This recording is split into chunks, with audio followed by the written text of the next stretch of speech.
Holy Gospel of our Lord Jesus Christ according to Luke. Glory to you, Lord Christ. On the first day of the week, 2 of Jesus' followers were going to a village called Emmaus, about 7 miles from Jerusalem, and talking with each other about all these things that had happened. While they were talking and discussing, Jesus himself came near and went with them, but their eyes were kept from recognizing him. And he said to them, "What are you discussing with each other while you walk along?" They stood still looking sad. Then one of them, whose name was Cleopas, answered him, "Are you the only stranger in Jerusalem who does not know the things that have taken place there in these days?" He asked them, "What things?" They replied, "The things about Jesus of Nazareth, who was a prophet, mighty in deed and word before God and all the people, and how our chief priests and leaders handed him over to be condemned to death and crucified him. But we had hoped that he was the one to redeem Israel. Yes, and besides all this, this is now the 3rd day since these things took place. Moreover, some women of our group astounded us. They were at the tomb early this morning, and when they did not find his body there, they came back and told us that they had indeed seen a vision of angels who said that he was alive. Some of those who were with us went to the tomb and found it just as the women had said, but they did not see him." Then he said to them, "Oh, how foolish you are, and how slow of heart to believe all that the prophets have declared.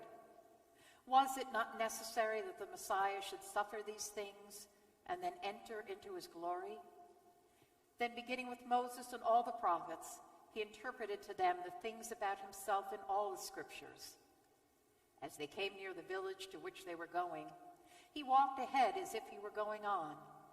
But they urged him strongly, saying, "Stay with us, because it is almost evening and the day is now nearly over." So he went in to stay with them.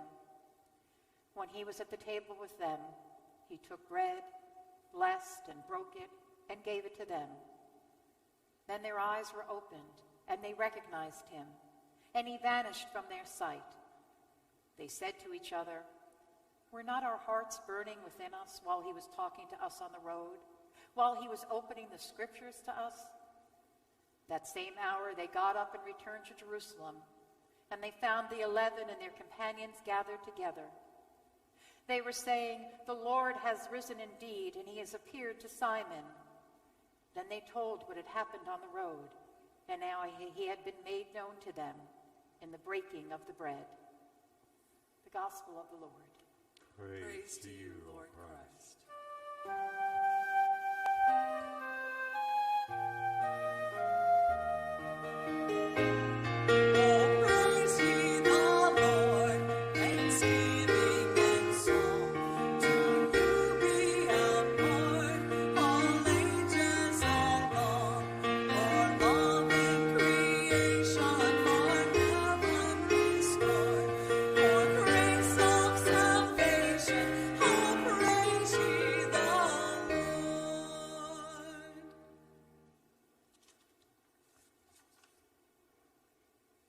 By now, you've probably figured out that we are in an adjustment period this morning, trying to fit some things together.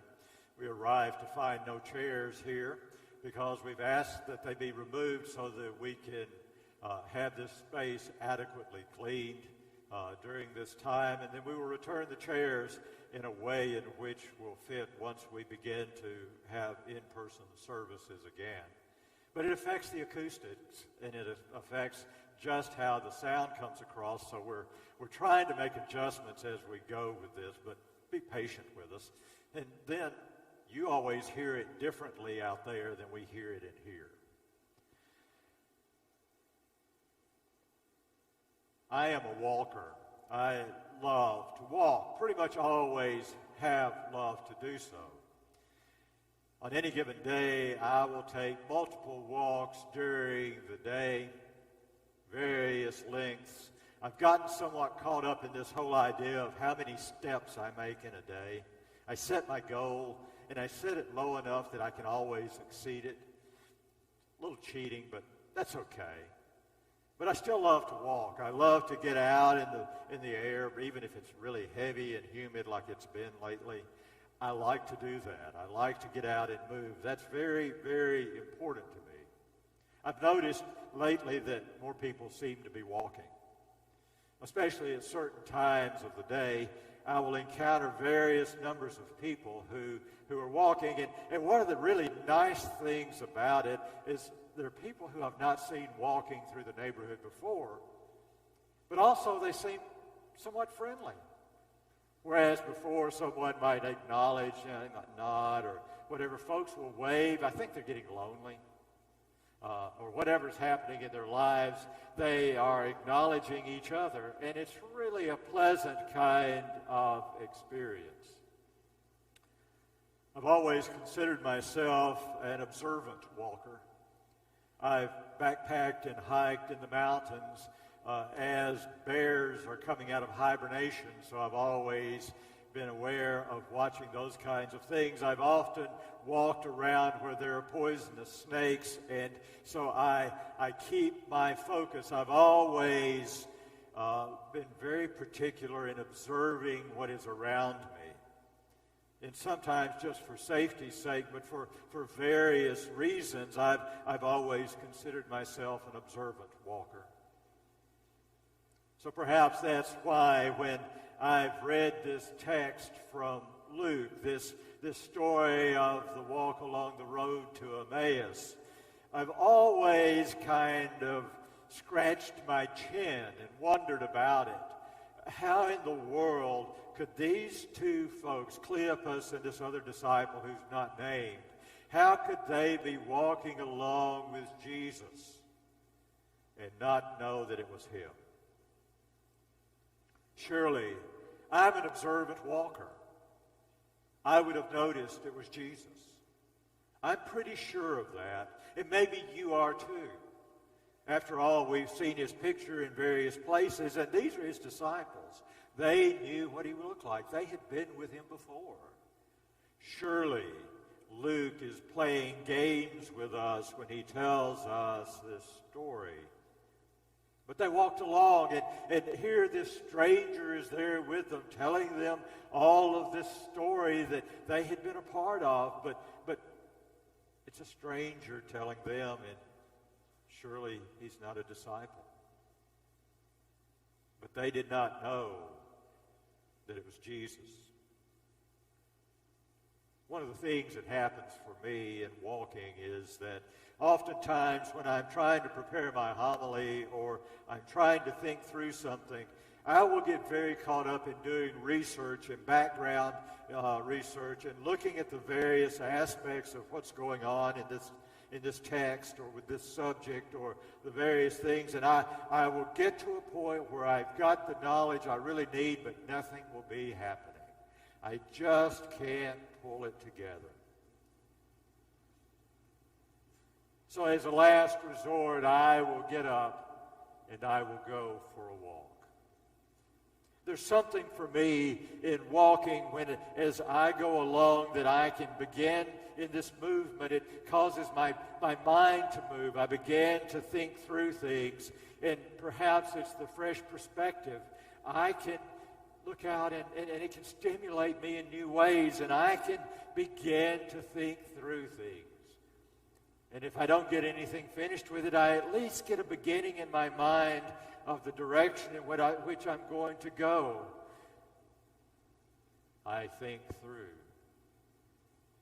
Now, if I'm to be honest with you and with myself, and I hope to do that when I'm doing that, I don't have very much awareness of what's around me. I may see someone and nod to them or wave to them, but if you ask me later, I would not be able to tell you who I saw or how I saw them.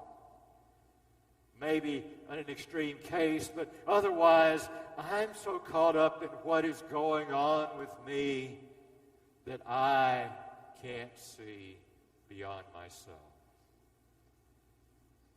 Maybe that's what was happening with Cleopas and his friend. Maybe they were so caught up in talking about what had been happening, trying to think through what is going on, thinking through the confusion of the days that they had lived through, and maybe the fear that was driving them to leave the city. Maybe they were confused, not unlike we are confused. We live in a kind of state of confusion now, do we not? Who do we believe about this, that, or the other thing?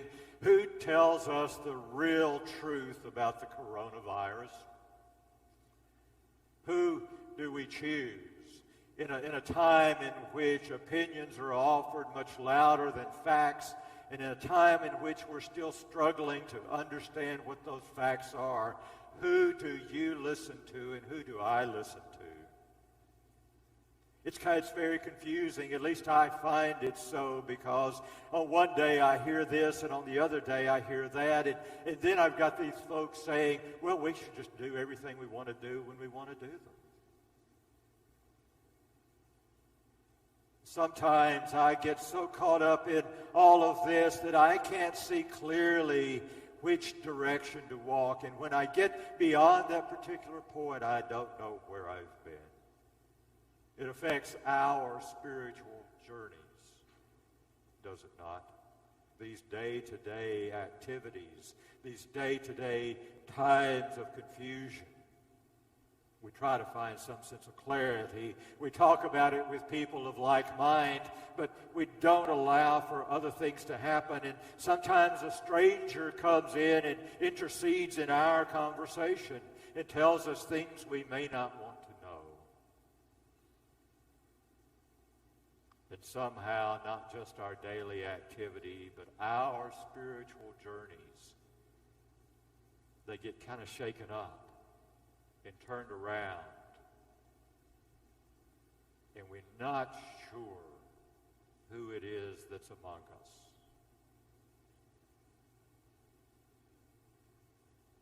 Ultimately, there's hope, I think, in the fact that Cleopas and his friend recognized Jesus in hindsight.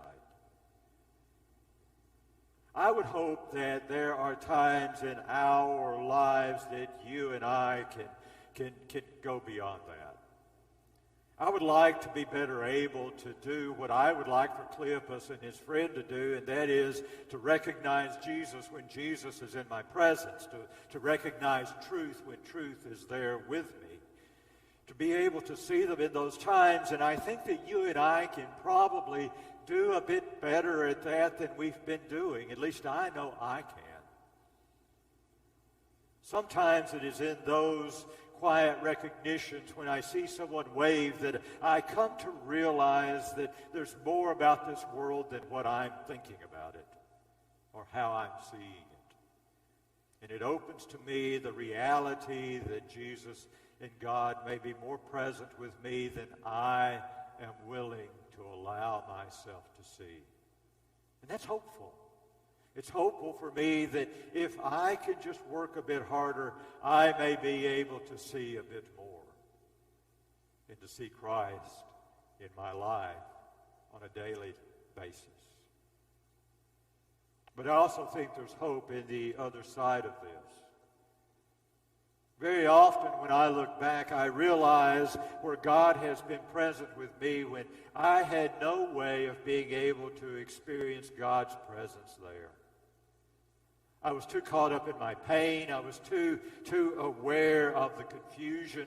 I was too caught up in the day-to-day activities to be able to understand that as I walked along this path, as I moved on my spiritual journey, I was not alone. Those revelations are often even greater than the ones where I realize God is with me right now. For it is in hindsight that I am made aware that God's grace has never left me. And it is in those realizations that I've come to believe that not only has God never left me before, but God will never, ever leave me in the future.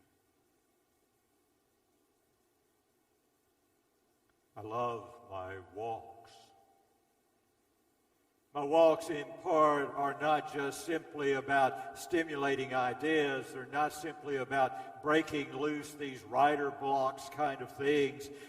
Taking these walks remind me that I am on a spiritual journey. I'm on a journey that involves my moving somehow closer and deeper in my awareness of God's presence in my life. And I invite us, each and every one, to consider for ourselves, one, how we can better open our eyes to see Christ in the world around us on our daily walks and journeys, and how we then too can celebrate when we come to that wonderful realization that God loves us enough to be with us now and forever. And as we do that, we walk closer to God.